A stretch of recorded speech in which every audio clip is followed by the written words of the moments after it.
In a kingdom where magic meant death, one boy carried the weight of an entire kingdom on his shoulders. To Camelot, he was a clumsy servant. To destiny, he was Merlin, the most powerful warlock to ever walk the earth. Welcome back to SilverStory Studio.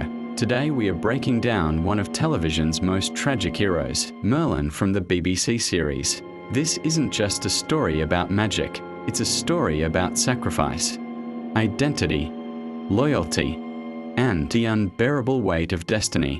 What makes Merlin such a compelling character is that he lives two completely different lives. By day, he's visible, mocked, underestimated. By night, he's saving the kingdom.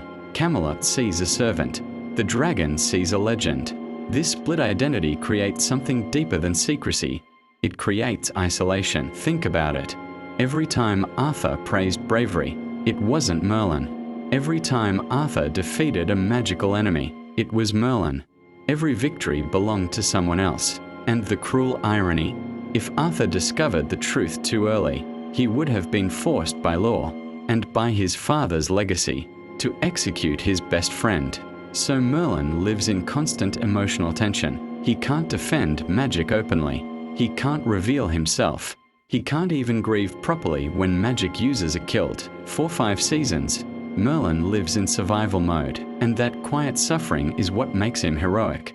Season 1 Merlin is hopeful. He believes destiny is simple.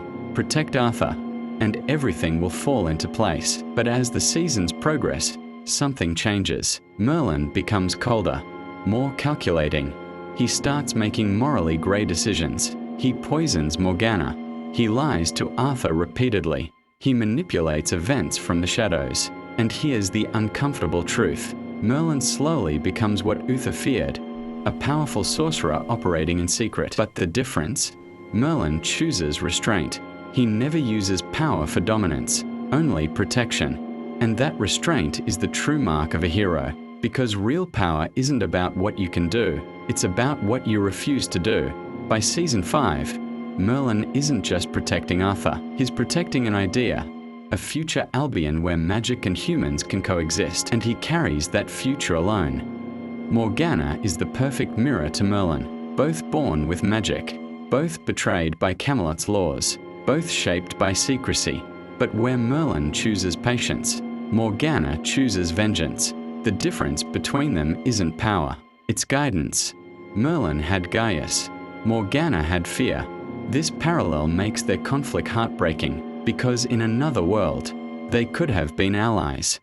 Merlin doesn't just fight Morgana, he fights what he could have become, and that internal battle adds even more weight to his destiny. And then we reach the ending. After years of sacrifice, after every lie, every burden, every dark choice, Arthur dies, and Merlin finally reveals his magic. But it's too late. Arthur doesn't reject him. He doesn't hate him. He says, "I can't lose you." And that moment changes everything. Merlin succeeded in bringing magic back to Camelot, but destiny demanded a price. He saved the kingdom. He lost his best friend. And in the final scene, we see Merlin, centuries later, still waiting, immortal, alone, still carrying hope. That's not just tragedy, that's devotion beyond time. Merlin isn't heroic because he's powerful. He's heroic because no one knows he is. No statues, no crown, no recognition, just service.